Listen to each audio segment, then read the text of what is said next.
Nous allons partir à Vannes pour retrouver Sylvie Denis et Christophe Chastanet, nos envoyés spéciaux bretons, ouais, très bretons ceux-là, parce que la Bretagne aussi s'est mobilisée pour le Téléthon. Et elle sait le faire en effet à Vannes, ville ambassadrice. Nous sommes place des Lys, c'est là où se concentrent la plupart des manifestations tout au long de la journée et notamment celles consacrées au sport. Il y en a quelques-unes qui attirent la foule dans le pays, c'est ce qu'on appelle le défi breton. Je suis avec Wilfried Anezo, bonjour. Vous êtes le président de N2Braise, une association nantaise qui défend la culture bretonne. Rapidement, c'est quoi le défi breton? Le défi breton, donc on représente un club de force bretonne, des jeux traditionnels bretons. Très ancien pour la plupart, 7 disciplines, dont le basiote qu'on voit derrière nous. On aurait pu choisir le tir à la corde. Alors c'est quoi le basiote? Donc le basiote, c'est donc très ancien, c'est lié au goren, c'est une lutte. Donc basiote, bâton de bouillie. Le but c'est donc deux adversaires face à l'autre, l'un face à l'autre, avec une planche de bois assis. Donc le but c'est de tirer le bâton à soi. Voilà, et là on n'a pas n'importe qui comme compétitrice puisqu'on a la championne de Bretagne. Et c'est parti pour un défi de 15 minutes. Allez-y mesdames, bon courage.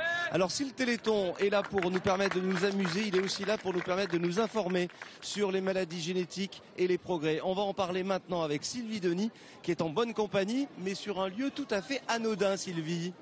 Tout à fait, Christophe. Vous le savez, les sapeurs-pompiers sont les partenaires officiels du Téléthon, partenaires privilégiés. Donc, on est grimpé sur un camion de pompiers. C'est un camion de 1972, un camion vintage. Et pourtant, nous, on va parler de l'avenir. On s'intéresse au futur, aux avancées de la recherche que permet le Téléthon avec Guylaine Lemeur. Bonsoir. Bonsoir. Vous êtes médecin hospitalier au CHU de Nantes. Vous êtes ophtalmologue et vous connaissez bien l'amoureuse de l'Hébert dont souffre Mouna. Mouna est une des jeunes filles que suit bien évidemment le Téléthon et qui est membre privilégié de cette édition 2014.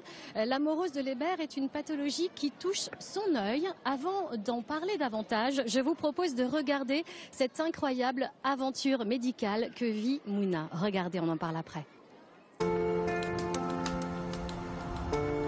Je m'appelle Mouna, j'ai 25 ans. Je suis atteinte de l'amoureuse de l'Hébert, c'est une forme de rétinite pigmentaire. Il y a 3 ans, j'ai appris qu'on m'a acceptée dans un protocole de thérapie génique. Donc je me suis fait opérer il y a 2 ans. Et de mois en mois, on arrive à voir des progrès. Ces progrès, Mouna espère les confirmer lors de son rendez-vous annuel à l'hôpital de Nantes. C'est en regardant le Téléthon il y a 5 ans que la mère de Mouna, Nazia, a entendu parler du projet d'essai de thérapie génique pour l'amoureuse de l'Hébert.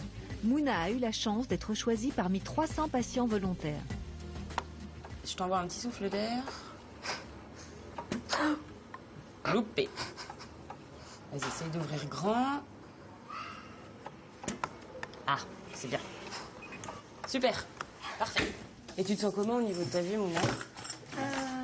Bien mieux. Mieux? Ouais. Mieux encore que l'année dernière ou plutôt ça reste plutôt stable? Non, mieux que l'année dernière. Encore mieux que l'année dernière? Oui. En quoi? En quoi tu le vois? Ou tu le ressens?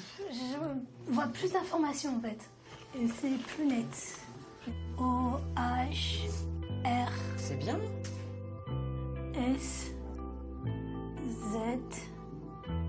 2 ans après l'essai, Mouna doit subir une dizaine d'examens pour permettre à l'équipe médicale d'établir un bilan. Super, c'est bien. Tu peux te reculer.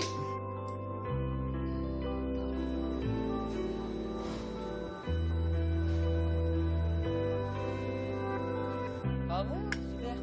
On va regarder les examens. 2 heures plus tard, Mouna rencontre le docteur Lemeur. C'est elle qui a mené en octobre 2011 ce premier essai de thérapie génique avec le professeur Weber. Une expérimentation menée sur 9 patients âgés de 10 à 43 ans. Quand on regarde, je trouve que les yeux tremblent quand même beaucoup moins. Très bien. On a l'œil gauche qui a été opéré, qui a une meilleure acuité visuelle que lorsqu'on s'est vu la première fois avant que vous soyez opéré. Ah, donc ce qu'on a pensé se confirme. Mais il y a d'autres choses. Hein. Il y a une partie du champ visuel par rapport à l'année dernière qui s'est agrandi. Vous êtes capable, ce que vous décrivez vous-même, que vous êtes capable de voir plus de choses en un seul regard. Et ben, c'est prouvé par le champ visuel qu'on a aujourd'hui. Il est meilleur que celui de l'année dernière et il est nettement meilleur qu'à l'inclusion, donc avant la chirurgie. D'accord, c'est bien ça, je suis contente.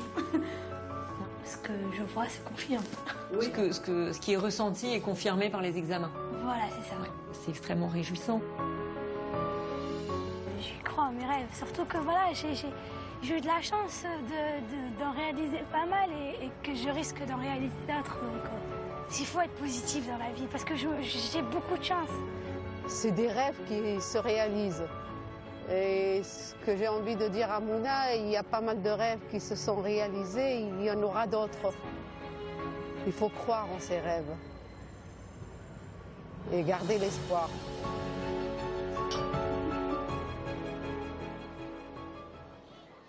Beaucoup d'espoir et beaucoup de sourires aussi avec Mouna. Cette opération, vous y avez participé, on vous a vu dans ce reportage. Une opération à peu près d'1 heure, mais en quoi consistait-elle exactement ?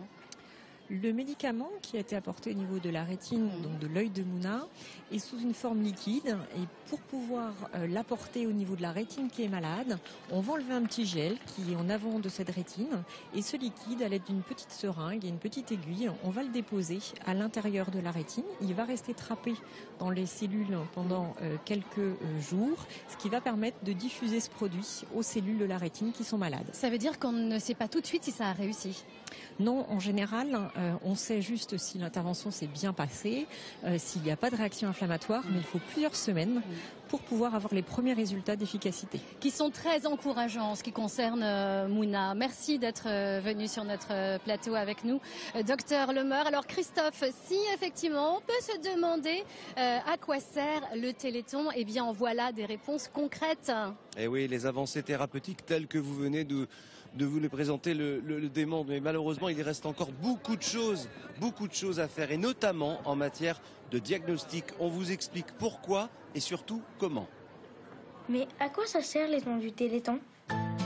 Les dons du